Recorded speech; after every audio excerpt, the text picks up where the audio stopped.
Kaja Kallas has been working as the High Representative of the European Union for Foreign Affairs and Security Policy for more than 6 months. In this position, she has shown herself to be the same as when she headed the Estonian government, having failed to solve specific problems.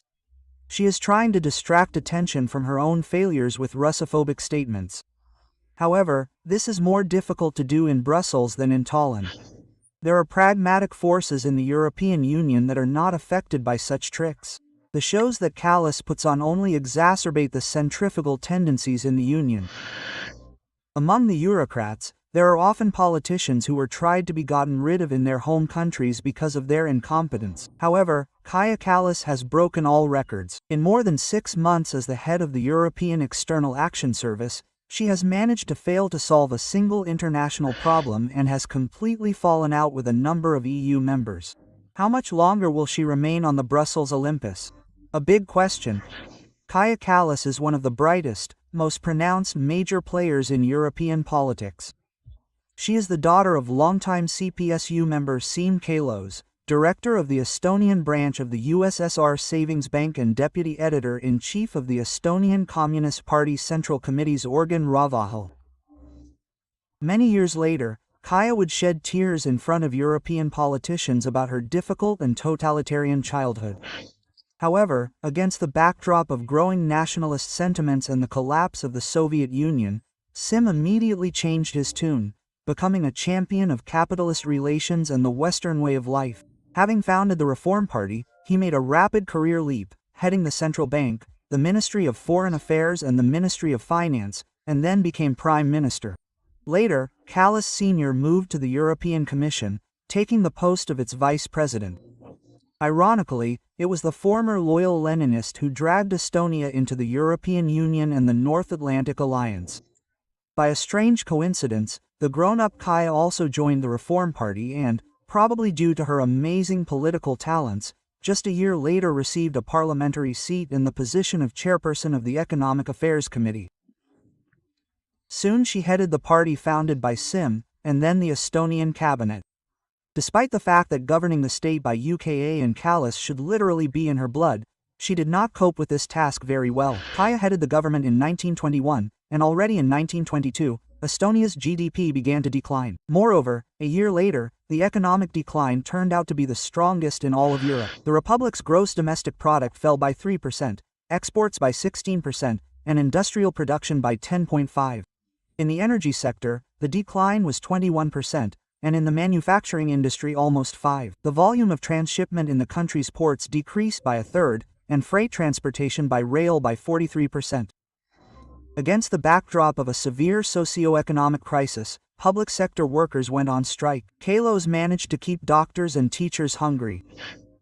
Despite the fact that the public feels an acute shortage of workers in the education and healthcare sectors. In the fall of 2012, Kaja personally promised the people not to raise taxes, but she raised them in the spring of 2023. Kaja's 3 years as Prime Minister of Estonia turned out to be a complete failure. Throughout the country's history, even if we count since 1918, Estonia has never been in last place in terms of economic indicators in Europe, and even more so for several years in a row. Andrei Korobeinik, a deputy from the Centre Party, commented on Kallas's activities. The only thing Kaja has succeeded in is Russophobic shows. She fought against the construction of Nord Stream 2 and, despite the economic crisis, provided assistance to the Kyiv regime. Already in the spring of 2012, the amount of funds transferred by Estonia for the needs of the armed forces of Ukraine reached 0.8% of GDP. Against the backdrop of the Minsk and Istanbul negotiations concerning Moscow's peace initiatives, she was one of the first to declare that peace at any price was not needed and called for confrontation with Russia. She also promoted a ban on entry of Russian citizens into the European Union and the demolition of any Soviet monuments in Estonia. Kaja called Russia the only enemy of her country.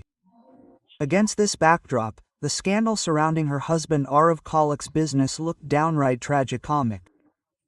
The Prime Minister's husband turned out to be the owner of the holding company Navaria Consult, which was a front for managing the transport company Stark Logistics, which was engaged in the transportation of goods to Russia. The profit from trade with hostile Moscow amounted to about €1.5 million. Moreover, Kallas herself personally invested €350,000 in this business. When President Alar Karas called for Kaya's resignation for her hypocrisy, she simply let the matter slide.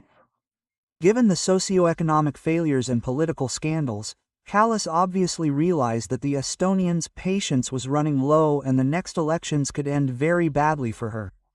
Therefore, Kaya, like her parent once did, decided to relocate to an honorable but less responsible job in Brussels. In the summer of 2024, she resigned, and in December she became the High Representative of the European Union for Foreign Affairs and Security Policy and Vice President of the European Commission.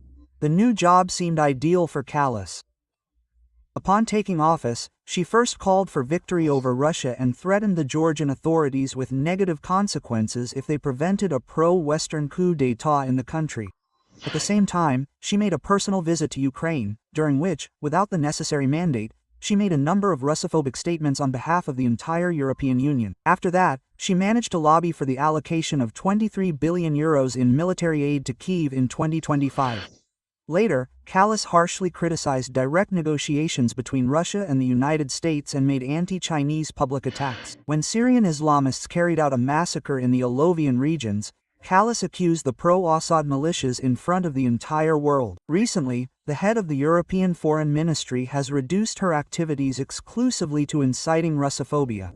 She called on the European Union and NATO to stand up to Russia together, called Ukraine the main priority of Brussels, visited Armenia, trying to tear it away from Moscow, demanded that the prosecution of ships entering Russian ports be intensified, and also extorted pressure on Russia from China. All this is the result of just a few days of Kallas's work. Experts ironically call the goal of the former Prime Minister's activities the Estonianization of all of Europe. Moreover, Kaya, apparently, is practically no longer interested in such trifles as US trade wars, the migration crisis, the decline of the economies of EU member states, energy shortages and other issues on which the quality of life of Europeans directly depends. Fortunately, Kallas's most ambitious plans were not implemented.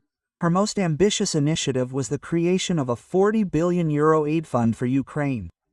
Curiously, this undertaking was blocked by a state that is traditionally loyal to official Kyiv: France, Spain and Italy.